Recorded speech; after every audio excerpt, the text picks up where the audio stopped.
So how does one learn to say no at the workplace?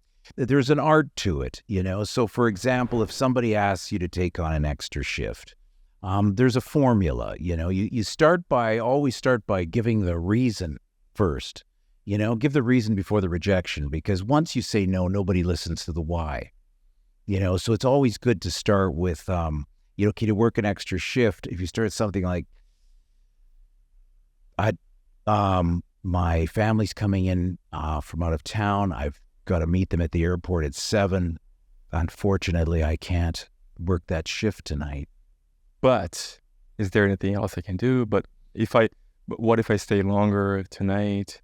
Maybe we don't need. Yeah, for some alternatives, right? Mm-hmm. Say, you can say, next time though, reach out for sure. Just tonight, this is last minute, and I had this other plan, but I really do want to support you. And you can turn the but into a reward. Yeah. Sometimes if you start with a positive and say, I like your idea, but, and then you go into the negative. But if you start with a negative, say, I'm sorry, I can't help you tonight, but in the future, I can.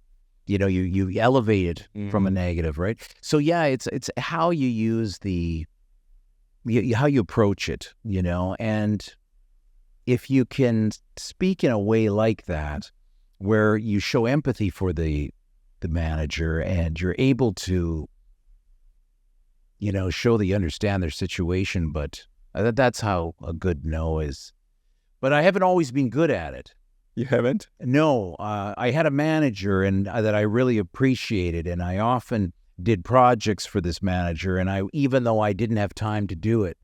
And interestingly enough, after about 5 years of this, one day this manager said, can you do this project? And I couldn't say no. I couldn't. But this is how it came out. Can you do this project? And I said, yes, I can do that. And this manager said, wow, that's the first time you've said no to me. And I said, and this person knew what that meant. Yeah. That indirectness. I even said yes with a hesitation and a little bit of, almost apologizing, and said it. And that sent a message that you were actually saying no. Wow. Cultures, especially in the first world, like the richest countries, they are a little bit more complex. I learned that when I moved to Germany.